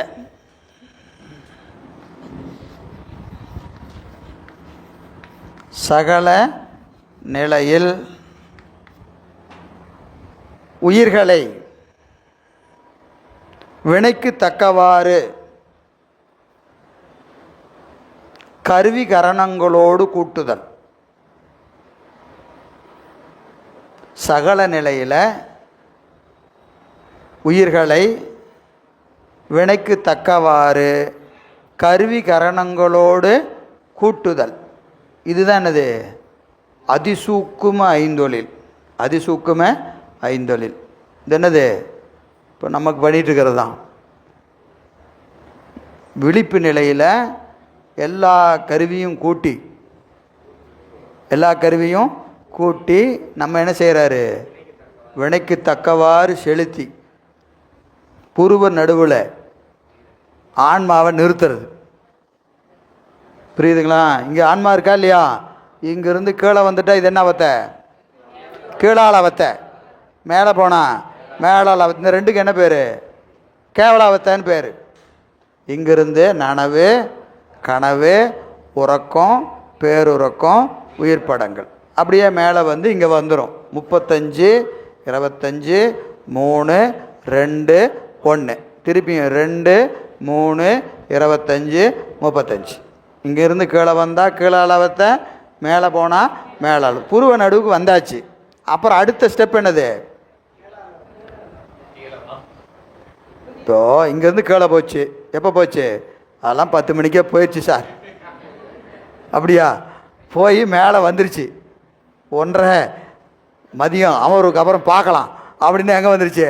மேலே வந்துருச்சு இல்லையா? இங்கே வந்தாச்சு. 35 அப்புறம் அதுக்கப்புறம் நெக்ஸ்ட் ஸ்டெப் என்ன? மத்திய அளவத்தை. மத்திய அளவத்தில் எத்தனை கருவி? எத்தனை? 96 இடம் புருவ நடு. இங்கேயே 35லேருந்து அடுத்த ஸ்டெப் என்ன போவோம்? 96 கருவியோட கூடி ஆன்மா என்ன செய்யும்? உலக விடயத்தை அனுபவிக்கும். உலக விடயத்தை அனுபவிக்கும். அப்போ இந்த 96லேயே என்ன இருக்குது? மத்திய அளவத்திலேயே சகலத்தில் சகலம், நனவு, கனவு, உறக்கம், பேருறக்கம், உயிர்ப்படங்கள் 5 எங்கே இருக்கு? புருவ நடுவுலையே நடக்கும். புருவ நடுவுலையே 5 நடக்கும் மத்திய அளவத்தை. சரியா? அந்த புருவ நடுவில் 96 கருவியும் சகலத்தில் சகலம், சகலத்தில் சகலம், மா சகலம் என்று பெயர். அந்த நிலையில தான் ஆன்மா அறிவு எப்படி இருக்கும்? பிரைட்டாக இருக்கும். பிரைட்டாக உணர்த்தியதை உணர்த்திய போதே உணர்த்தியவாறு உணர்தல். அப்படி சொன்ன உடனே டக்குன்னு பிடிச்சிக்கிச்சுன்னா 96 கருவியோடு நிற்கிறீங்கன்னு அர்த்தம். எதனையோட நிற்கணும்? 96ஓட. இல்லைன்னா என்ன அர்த்தம்? கொஞ்சம் முன்ன பின்ன இருக்கும் சார். கொஞ்சம் முன்ன பின்ன இருக்கும் சார்னா என்னது? 96லேருந்து அப்படியே கூடுறது குறையிறது எல்லாம் இருக்குதா இல்லையா? அதுக்கு மாசகலம்னு பேர். புருவ நடுவில் 90 மாசகலம் அப்படின்னு பேர். அந்த இடத்துல வச்சு உயிருக்கு அறிவை என்ன செய்கிறாரு? திருத்துறார்.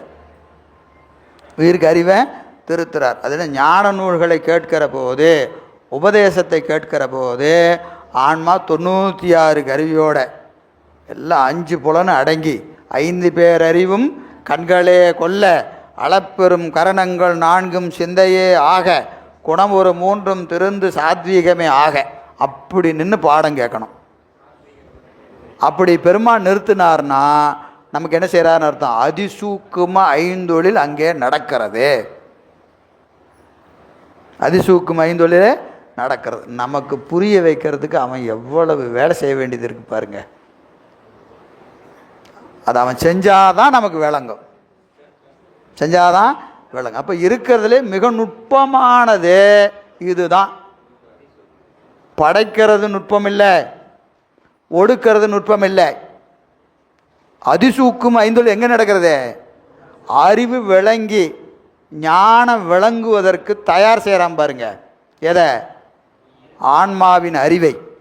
ஆன்மாவின் அறிவை ஞானத்தை வாங்கிறதுக்கு தயார் செய்கிறான். எப்படி ஒரு உழவன் அந்த களத்தை, வயலை உழுது கல்லெல்லாம் பொறுக்கி போட்டு ஒரு தரிசு நிலத்தை ஒரு விளைநிலம் ஆக்குவதற்கு ஒரு உழவன் எவ்வளவு காலம் முயற்சி செய்கிறான்? ஒரே நாள்லையா பண்ணிட முடியும்? வருஷ கணக்கில் எதையும் எதிர்பார்க்காம என்ன செய்கிறான்? ஓட்டிக்கிட்டே இருப்பான். ஓட்டிக்கிட்டு 10 கல்லை தூக்கி போடுவான். அடுத்த நாள் உழவு ஓட்டுவான், ஒரு 10 கல்லை தூக்கி போடுவான். போய் பார்த்தோம்னா அந்த வரப்பு பூரா கல்லாக கிடக்கும். தெரியுமா? ஏன் இது ஏன் கிடந்துன்னு கேட்டால், எந்த பயனையும் கருதாமல் இவன் உழுதானா இவன் பையன் வந்து அவன் வயலை பயன்படுத்துவான். இவன் விதைப்பானா தெரியாது. மீறி போனால் ஒரு மலைகளை 4 பொட்டு விழுந்துனா சோளம் போடலாம். அதை தாண்டி அந்த வயலில் என்ன வராது? ஒன்றுமே வராது. அட இதில் வச்சுட்டு என்னையா பண்ணுறது? அவன் போகிறானா? போக மாட்டான். என்ன செய்வான்? மாட்டுக்கு 2 தட்டை போட்டு விட்டு அதை பிடிச்சிக்கிட்டு உழுதுகிட்டே இருப்பான். கல்லை பொறுக்கி போட்டு வரப்பில் போட்டு பலகாலம் பண்படுத்தி ஒரு நாளைக்கு அது என்ன ஆகும்? விளை நிலம் ஆகும். அந்த புறம்போக்கு நிலம், தரிசல் காடு எது? நம்முடைய அறிவு. ஆமாம், அந்த அறிவு நம்மளுது தான். அதை என்ன செய்கிறான்? பயன் கருதாது உழுகிறான். இந்த உழவனுக்காவது நம்ம இல்லைன்னா நம்ம பையனுக்காவது வரும் அப்படின்னு ஒரு எதிர்பார்ப்பு இருக்குது. இந்த உழவனுக்கு என்ன கிடையாது? ஒரு பயனும் கிடையாது. அதை உழுது உழுது உழுது உழுது இந்த 96 வந்து நிறுத்தி என்ன செய்கிறான்? கேளு, உண்மை விளக்கத்தை கேளு, சிவப்பிரகாசத்தை கேளு, திருவள்ளுவர் பயனை கேளு, சிவஞான போதத்தை கேளு, சித்தியாரை கேளு. ஏதோ புரிஞ்ச மாதிரி இருக்குதுங்க இன்னைக்கு தான் அப்படின்னு என்ன அர்த்தம்? கொண்டு வந்து அதிசூக்கும தொழில் இன்று நடந்திருக்கிறது என்பது பொருள். ஏதாவது விளங்குச்சுன்னா அங்கே என்ன நடந்துன்னு அர்த்தம்? அதிசூக்கும ஐந்தொழில் பெருமான் இன்று நம் அறிவிலே நிகழ்த்தி இருக்கிறான். யார் என்ன நடத்தினாலும் அங்கே பெருமான் எங்கே விளையிறாரோ, எந்த அறிவில் நிற்கிறாரோ அதுதான். அந்த அறிவில் அவன் நிற்கணும். அந்த அறிவில் யார் நிற்கணும்? பெருமான் நிற்கணும். அவன் நின்னாதான் அது பயன். இங்கே அறிவில் நின்று சொல்லணும். நமக்கும் எல்லா நாளும் எல்லாம் ஒரே மாதிரி சொல்ல முடியுமா? நாம் விரும்பினா சொல்ல முடியுமா? அப்படிலாம் எதுவும் சொல்ல முடியாது. எல்லாம் அது பெருமான் விதிக்கிறது தான். ரொம்ப அழகாக சொல்வது தான், உங்களுக்கு கேட்டல் ஞானம், எங்களுக்கு சிந்தித்தல் ஞானம். உங்களுக்கு ஒரு பயன், எனக்கு ஒரு பயன். பயன்தான். இங்கே பயன் இல்லாமல்லாம் ஒரு ஆள் இல்லை. உங்களுக்கு என்ன ஞானம்? கேட்டல் ஞானம். எனக்கு சிந்தித்தல் ஞானம். என் அறிவில் நின்று பெருமான் உன்னை செஞ்சுக்கிட்டு இருக்கிறான், உங்கள் அறிவில் நின்று உன்னை செஞ்சுக்கிட்டு இருக்கிறான். உங்களுக்கு எப்படி பயன் உண்டோ உங்களை விட எனக்கு பயன் அதிகம். புரியுதா? அது புரியறதுக்கு கொஞ்சம் நாள் ஆகும். பயன் யாருக்கு அப்படிங்கிறது கொஞ்சம் நாள் ஆகும். சரி, எனவே இப்படி அதிசூக்கும ஐந்தொழில் ஆக இவை என்ன ஆகுங்க? முத்தொழில் மூவகைப்படும். சரி,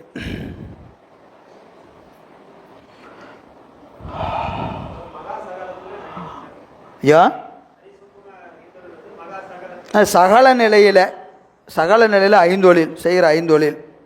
அதில் மகாசகலம் என்பது என்னது? அருளல். அந்த ஐந்தொழில் அருளல் என்னது? 96 கருவியோட கூட்டுறது. கூட்டி நின்று நம்ம அறிவை நல்லா விளக்கணும். என்ன நடக்குது? அருளல் நிகழ்றதுன்னு அர்த்தம்.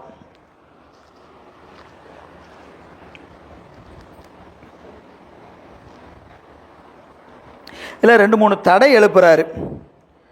காத்தல், இப்போ படைத்தல், காத்தல், அழித்தல் 3 தொழில் சொல்கிறீங்களே. காத்தலும் அவன் தான் செய்கிறான், அழித்தலும் அவன் தான் செய்கிறான். காத்தல் அவன் தான் செய்கிறான், அழித்தலும் அவன் தான் செய்கிறான். 2 எதிர்மறை தொழில்கள் அவன் எப்படி செய்வான்? காக்கிறான்னு சொன்னீங்கன்னா அழிக்கக்கூடாது இல்லையா? பத்திரமா பார்த்துக்குங்க அப்படின்னு கொடுத்தா அவரே உடைப்பார். ஒரு பானை கொடுத்துட்டு பத்திரமா பார்த்துங்கன்னு என்ன அர்த்தம்? உடையாமல் பார்த்துக்கணும். அவரே தான் உடைப்பார். இப்போ அவர் உடைக்கிற ஆளா காப்பாற்றுற ஆளா?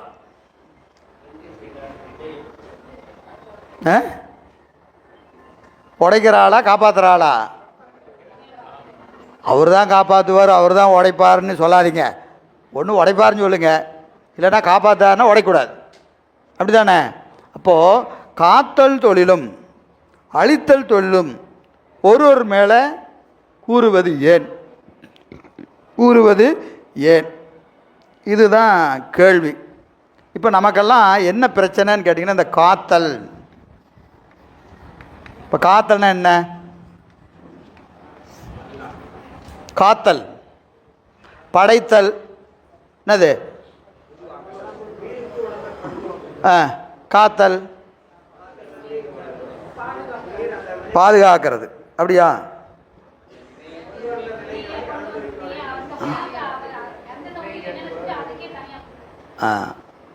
அழித்தல் என்பது உடம்பை விட்டு உயிரை பிரிக்கிறது. சரியா? அந்த காத்தல் என்பதில் நமக்கு நிறைய தகராறு இருக்குது. நாமெல்லாம் வேறு ஏதோ ஒன்று காத்தல்னு சொல்லிகிட்டு இருக்கிறோம். உண்மையில் காத்தல் என்பது என்ன அப்படின்னா, சிவப்பிரகாசம் 18வது பாட்டு, சிவப்பிரகாசத்தில் 18வது பாட்டு, ஏற்ற இவை அரணருளின் திருவிளையாட்டாக ஏம்புவார்கள். ஏற்ற இவை, ஏற்றுக்கொண்ட இவை எது? இந்த ஐந்தொழில். இறைவன் ஏற்றுக்கொண்டானா இல்லையா? ஏப்பா இந்த 5 நானே பார்த்துக்கிறேன்யா அப்படின்னு யார் ஏற்றுக்கிட்டா? பெருமானை ஏற்றுக்கொண்டு. ஏற்ற இவை அரணருளின் திருவிளையாட்டாக ஏம்புவார்கள். ஐந்தொழில் அவனுக்கு என்னது? விளையாட்டு. படைத்தும் காத்தும் கறந்தும் விளையாடின்னு சொல்கிறோமா இல்லையா? எனவே அறநருளின் திருவிளையாட்டாக இயம்புவார்கள் சொல்லுவாங்க. இறைவன் ஐந்தொழில் அவனுக்கு என்னது? விளையாட்டுன்னு சொல்லுவாங்க. அறநருளின் திருவிளையாட்டாக இயம்புவார்கள். சரி, அந்த ஐந்தொழில் என்ன? ஒடுக்கம். ஒடுக்கம் ஒடுக்கம் அப்படின்னா என்னது? இளைப்பு ஆற்றல். ஒடுக்கம் என்பது இளைப்பு ஆற்றல். ஒடுக்கம் என்பது இளைப்பு ஆற்றல். பெருமான் உடம்பை விட்டு உயிரை பிரிச்சுட்டாருன்னா ரெஸ்ட் கொடுக்குறாருன்னு அர்த்தம். வேறு ஒன்றும் அங்கே நடக்கலை. என்ன செஞ்சுருக்கிறாரு? ரொம்ப கஷ்டப்பட்டுட்டுப்பா, ஓடி ஓடி டயர்டாயிட்டேன், கொஞ்சம் ப்ளீஸ் சிட் டவுன் அப்படின்னு என்ன செஞ்சுருக்கிறாராம்? அந்த உயிருக்கு ரெஸ்ட் கொடுக்குறாரு. வேறு ஒன்றும் கிடையாது. ஒடுக்கம் இளைப்பு ஒழித்தல். படைத்தல் என்ன போட்டிருக்காங்க? ஒடுக்கம் இளைப்பு ஒழித்தல். காத்தல் போகம் துய்ப்பித்தல். காத்தல் என்பது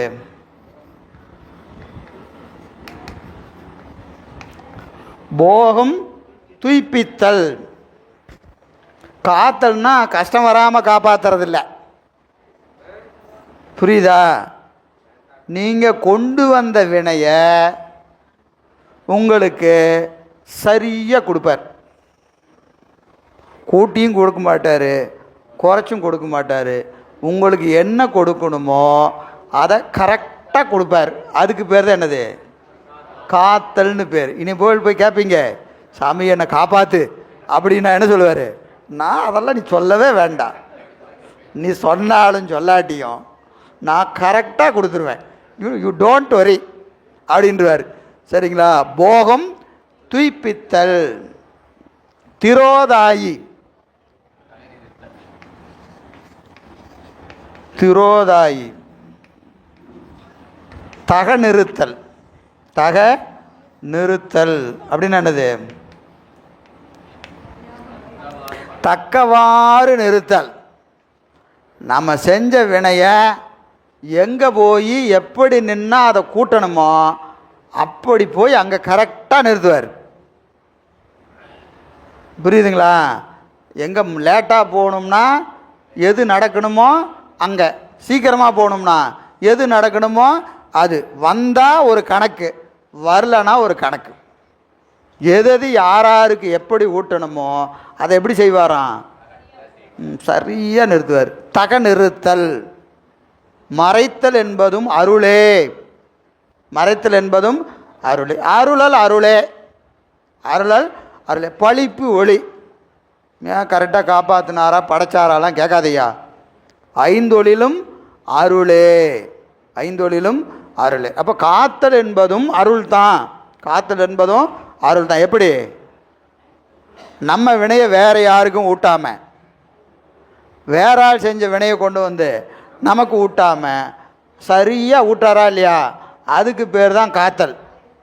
துன்பமே வராமல் இருக்கிறதுக்கு பேர் காத்தல் இல்லை. புரியுதா? அதனால தான் இங்கே சொல்கிறார். எனவே மறைத்தலும் அருளலே, படைத்தலும் அருளலே, ஐந்தொழிலும் அருளலே என்பதை இங்கே சொல்லுகிறார். சரி, எனவே இங்கே மலங்கள் 5ன்னு ஒரு தொகை இருக்கா இல்லையா? 5 மலம். எது? மலங்கள் 5 எது? ஆணவம், கண்மம், மாயை, திரோதானம், மாயேயம். மலங்கள் 5. மலங்கள் 5. 3ஆக சொல்லலாம், 2ஆக சொல்லலாம், 1ஆக சொல்லலாம். பாசம். பாசம்னு சொன்னால் 1.